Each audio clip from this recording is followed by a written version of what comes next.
Baik, Alhamdulillah. Assalamualaikum. Nama saya Talib. Saya Alhamdulillah dah ada 4 orang anak.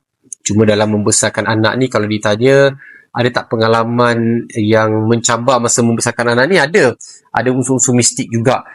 Contoh pada tahun 2012, seingat saya masa tu kami baru dapat anak ketiga. Jadi, dalam keadaan isteri saya berpantang, kami ni tak tidur kat bilik atas lah. So, naik tangga susah kan? Jadi, kami bentangkan toto tilam kat bawah. So, kita tidur kat bawah je. Jadi, masa anak ketiga ni, kami banyak spend masa di bawah. Jarang saya naik ke atas, kecuali ambil baju dan sebagainya. Mandi semua kat bawah. Seingat saya, sampai satu ketika tu kan, tiap malam, saya dengar bunyi macam botol kaca berguling atas lantai tau. Mula isteri saya yang beritahu. Saya agaknya balik kerja dah penat, tidur pengsan, tak sedar pula. Lepas tu lepas isteri saya beritahu tu, saya mula terjaga malam. Anak saya menangis berkali nak susu yang sebab dia rapat-rapat, yang nombor 1 dengan nombor 2 tu rapat-rapat. Yang nombor 3 ketika tu dia jaga dalam 3 tahun macam tu. So jadi yang paling besar masa tu dah 4 tahun, yang nombor 2 3 tahun baby, anak lelaki saya. Jadi tiap malam kalau saya terjaga nak buat susu, bila saya nak lelap tu, saya dengar bunyi benda berguling tau atas lantai kat atas rumah. Saya kata, aduh, hai, tikus ke? Siapa pula pergi langgar botol deodoran? Saya bayangkan botol deodoran berguling macam tu lah. Saya naik atas, besok paginya, bukan malam tu lah, tak adalah berani sangat.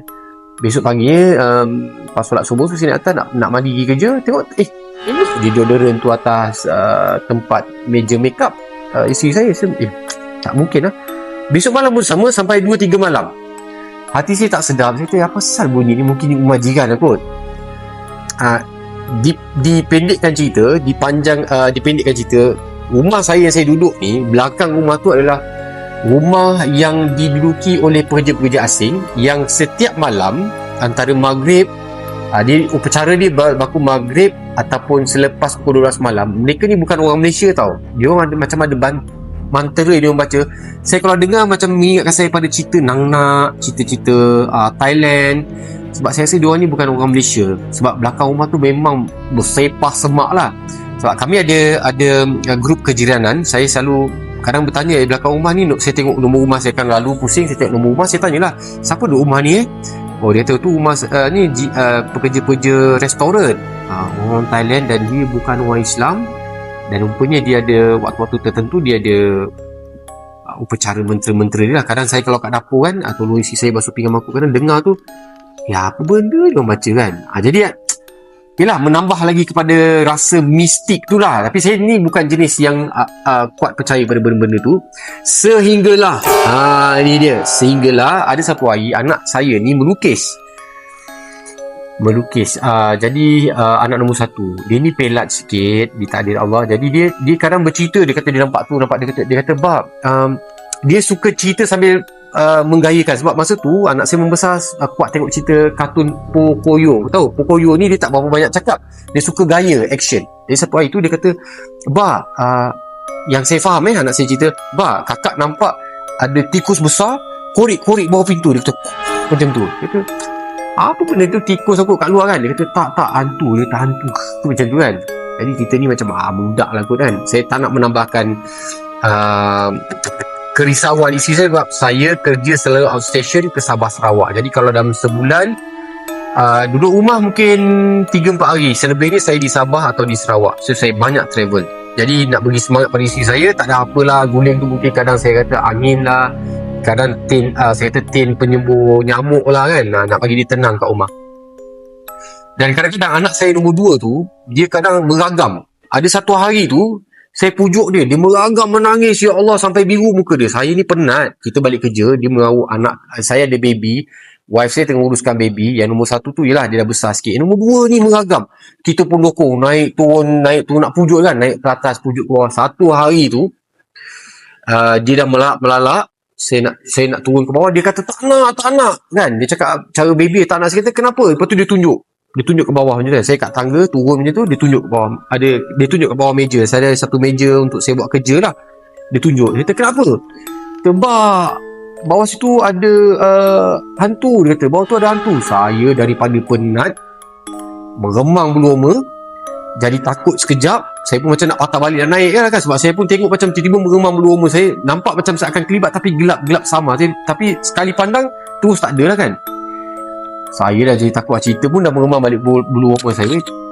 Dalam saya takut tu, saya jadi marah. Saya pun maki, kengkung kangking. Saya maki kan.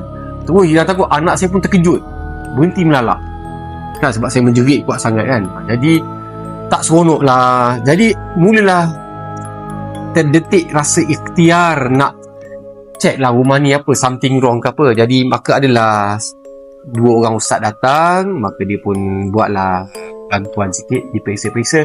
Adalah unsur-unsur tersebut dicampur dengan keadaan bilik atas. Saya tak duduk dah lebih daripada 3 bulan. Sebab isteri saya berpantang. Selama itulah kita tak duduk bilik atas. Anak kecil-kecil ada 3 bilik. Semua 3 bilik tu langsung kita orang tak duduk, tak masuk. Ada bilik tu sekarang saya masuk, ya Allah, bergabuk, bersawang, tak masuk langsung. Sebab kami anak kecil-kecil. Lepas tu Allahumma salli ala Sayyidina Muhammad. Saya pula selalu outstation. Kadang balik tengah malam, 3-4 pagi. Yelah, ustaz kata mungkin saya tak baca, tak beringatkan. Memang masuk rumah je. Kadang benda-benda lain mungkin ikut daripada sana, seberang dan sebagainya datang. Ada juga kata faktor rumah belakang kan, diorang dengan upacara macam-macam faktor lah. Kat rumah pun mungkin tak mengaji, salah saya sebab jangan ada kat rumah kan. Itu semua punca-punca lah menjemput benda-benda ni meninggal. Dan rupanya dekat rumah dia ada seekor jin tau. Kerja dia adalah memorak-perandakan rumah. Kalau budak-budak yang melalak tu umur sabian. Pernah dengar kalau macam anak saya melalak tu, rupanya ustaz kata ni ada seekor jin. Kerja dia memang nak bagi budak melalak. Itu jin, memang sejenis jin yang suka kacau budak-budak. Kerja dia bagi melalak.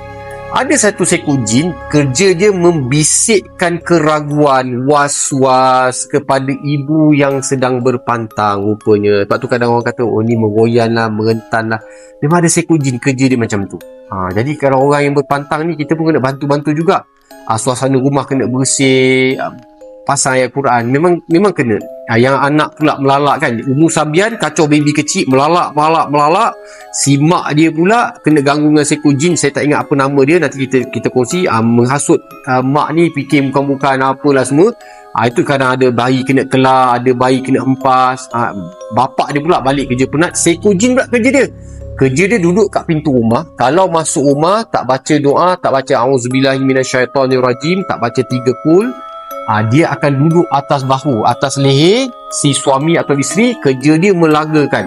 Nama jin ni saya ingat sampai sekarang, sebab saya kalau interview ustaz daripada dulu zaman NLKO, Nasi Lemak Kopi O TV9 sampai ke TV Hijrah ni, jin dia tetap sama, iaitu jin Dasim. Dia kalau dalam upacara perjumpaan setan-setan ni, ada seekor jin ni, dia akan dapat mahkota setiap tahun. Dia tak pernah kalah. Award the best syaitan. Kejayaan dia adalah memecah belahkan keluarga. Nama dia jin ataupun syaitan Dasim. Ini sangat bahaya. Dia duduk kat pintu, kerja dia menghasut, merosakkan rumah tangga. Benda kecil pun bergaduh. Baby melalak, seorang tak dokong, bergaduh lelaki bini. You tak faham, itu semua jadi punca lah. Jadi tuan-tuan, dekat rumah ni, jin dan syaitan ni, dia ada, kata orang tu, walaupun dia kerja dia menghasut dan sebagainya, kita sebagai orang Islam, syukur alhamdulillah kita ada Al-Quran, kita ada panduan daripada hadis. Baginda Nabi ajar kita macam mana kita nak jaga keluarga kita. Jadi berbalik pada ustaz tu, dia buatkanlah kami ni pendinding rumah, dan juga dia bekalkan saya satu botol air spray kat rumah. Yelah, kita nak tahu ustaz ni air apa dia buat ni. Dia kata ni air bidara, dia ada bacaan ruqyah dia semuanya. Dia tinggal kepada saya 2-3 botol. Jadi alhamdulillah dengan izin Allah. Jadi saya baiki kekurangan saya juga, perbanyakkan mengaji kat rumah, jadikan dia sebagai satu amalan, banyakkan doa kat rumah, beringat dan sebagainya. Jadi kuranglah, anak-anak saya pun besar, jadi kita pun tak stres, kita pun tak rasa nak bergaduh laki bini, benda pun boleh rasional, anak pun kurang meragam. Jadi semburan bidara ni memang alhamdulillah mujarab, sangat berkesan bila kita ruqyah dan sebagainya.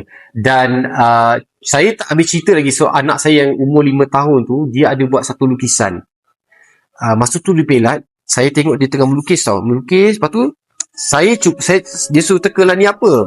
Saya pun tengok, saya kata ni apa petak-petak dia dan sebagainya. Dia kata tempat buang air besar. So saya kata, oh ni jamban ke? Toilet bowl tempat pump tu dengan tandas lah. Lepas tu ada benda macam keliling dekat pintu, dekat atas toilet bowl ni, atas pump tu dia ada satu tingkap 4 segi lah, tingkap tandas. Lepas tu dia buat benda hitam tau. Saya kata, ni akak ular ke? Dia kata bukan. Dia kata tangan masuk monyet. Tu saya kata, tangan monyet panjang, tangan monyet ni kan. Dia kata tak bah, memang tangan tu panjang bah, kalau masuk dalam tandas, pusing masuk dalam tandas daripada belakang. Saya pun meremas kerja iblis syaitan ni macam tu lah. Dia nak suruh kita pukul anak kita, bergaduh kat rumah. Jadi tuan-tuan, kita dah ada satu perkara yang saya rasa boleh bantu untuk kurangkan kerja-kerja jin iblis syaitan yang nak memperandakan kita semua ni. Ada bidara emas, adalah pati daripada daun bidara, bukan sembarangan dia pati bidara ni. Pokok dia, bidara ni yang kita pilih adalah bidara berduri, yang kita ruqyah berserta dengan haruman, apa haruman dia saya tak ingat lah. Haruman dia adalah kiswah Mekah.